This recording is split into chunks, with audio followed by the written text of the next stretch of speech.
Hey everyone, and welcome back to episode 27. And today, we're just going to walk through how my day was because it was definitely one of those days that felt like 3 days packed in one.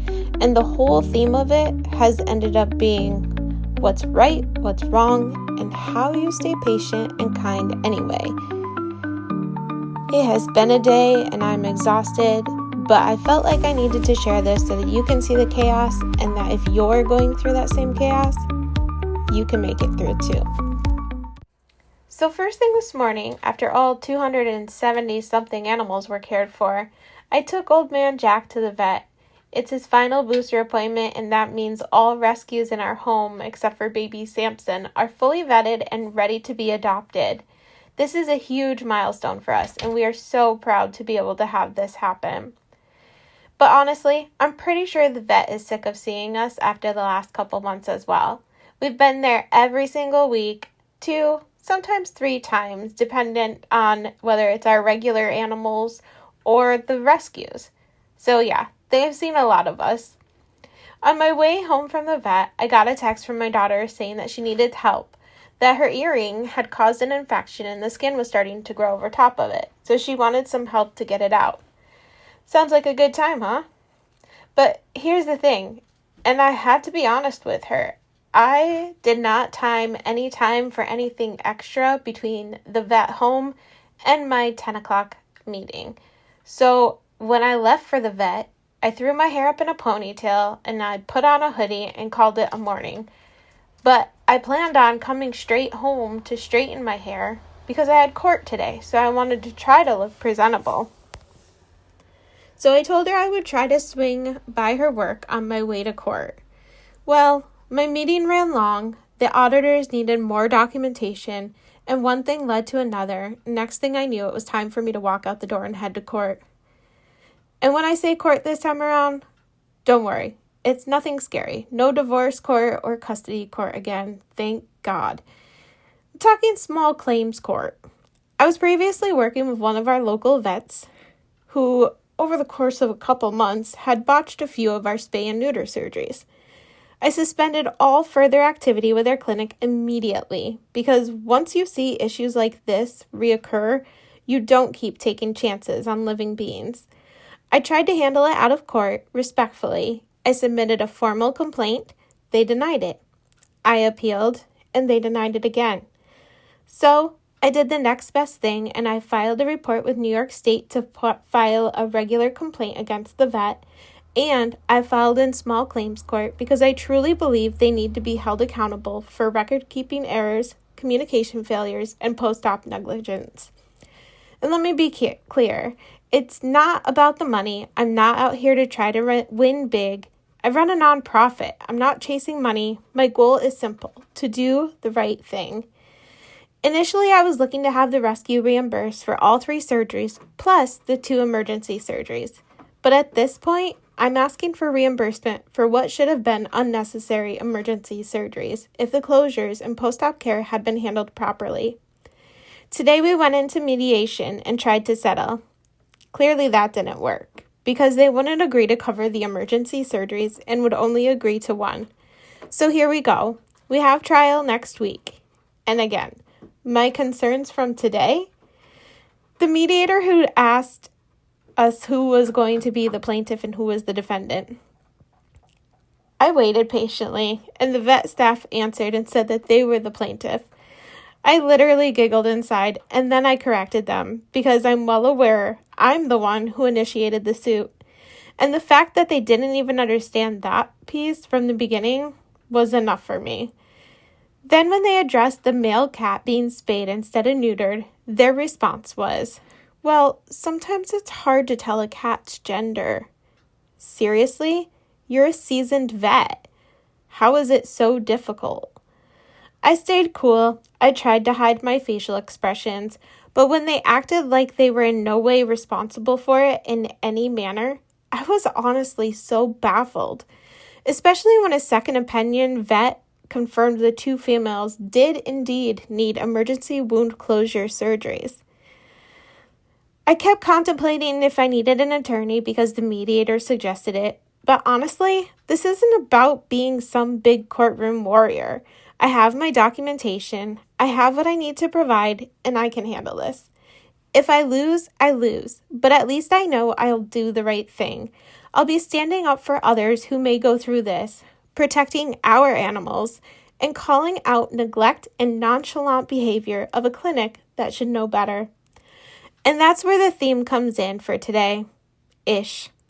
It baffles me how some people can look at something so clear and still refuse to take responsibility for what's right and what's wrong. Here's the main part that matters to me. Running a nonprofit, those are donor dollars. Our donors raised enough money to cover both girls' emergency surgeries, thank God. But those funds should not have had to be used because its clinic failed to follow up or take post-op care seriously. Those funds should have been able to go to regular rescue costs, such as food, litter, regular vet appointments, emergency care that's unavoidable, and keeping the rescue running. So it's my prayer that the judge decides fairly next week and sees the proof for what it is. And I genuinely pray that the clinic staff find compassion. It's not just about pushing animals through one by one like they're just a number. You have to care about what you're doing.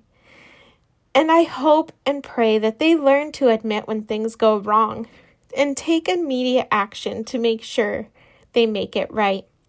Because one thing I will always be proud of is when I am wrong, I will 100% admit it.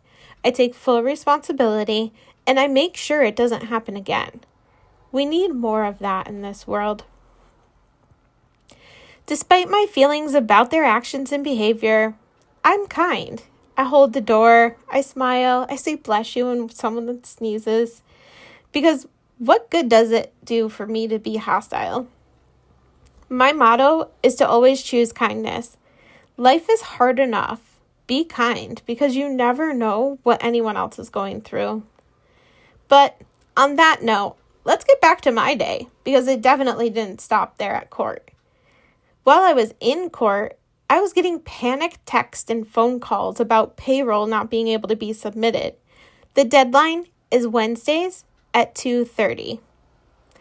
I left the courthouse today, Wednesday, at 2:23. I darted home, had to text my daughter again that I couldn't come over yet because I had to put out a payroll fire, and I was already late for a 2 o'clock meeting that I had to push to. I called my coworker to handle some executive business on the way home, got home, got payroll in exactly at 2:30, then hopped on my contract call, late, but better late than never. We finished around 3:15, and I finally got back to my daughter and headed her way. But I had to be home by 4 o'clock because I had therapy. Her poor ear was so inflamed. She was in so much pain, and the skin was starting to grow over her earring back. If you've ever dealt with that, it hurts so bad. I tried to help, but she wouldn't even let me touch it. And I'm going to share a very top secret truth with you. When we are in pain, we are so mean. It's not intentional, and it is not anyone else around us. It's just how we vent and deal with it. So I highly recommend stay away. We got into a little argument because she wouldn't let me take it out and wouldn't let me take her to urgent care. So I left and went home for therapy. And honestly, I needed that hour to decompress. After therapy, she felt bad for how we left things, so she said we could try again. So I texted her and I went over to her dad's and we decided to try, but then urgent care wound up being the best option. I'm a very loving mother, but I'll admit it. I absolutely suck at being serious in these situations because I just want her to laugh and forget the pain. The doctor came in and basically ripped that earring right out of her ear. I haven't heard her scream and cry like that in years, and she'll never know this, but it completely broke my heart, and I felt helpless. So I just held her. I held her arms so she wasn't flailing and making it harder. I rubbed her back, and I kept telling her that she is okay. Once it was over, she was in better spirits. She did have to leave with her dad, and I came back home. Then it was back to reality. Litter and feed rounds again for all the animals. Had to sweep up Samson's space because he decided it was time to play soccer again with his little litter poop balls. Decided to grab a bag of Cheetos and the 4 leftover boneless wings that were in the fridge as I realized I haven't eaten anything all day again. And then I sat down to get some school done. I actually got quite a bit done today. I finished all of my initial discussions for all my classes, did the daily rescue Facebook post, reviewed some minutes for work, and researched some more for next week's trial. And then I sat down to write this episode. I'm really trying to get back to doing these weekly again. And yeah, I know it sounds really scattered, but life has been super scattered lately. I don't even know what day it is half the time. I find myself saying, I just have to make it through this week, then I'll be okay. But then I make it through that week and it turns into another week and then a month and another thing to survive. It honestly feels never ending sometimes. But here's what I'm learning. Doing the right thing doesn't always have to feel good in the moment. It's exhausting, it's inconvenient, and it can be lonely. But I'd rather be tired and have integrity than be comfortable and be wrong. So I'm about to call it a night. Tomorrow is another busy day with travel and errands and work and rescue at school, and maybe one day I'll eventually get my room cleaned. It's definitely still on my to-do list. But until next time, remember to stay kind and smile.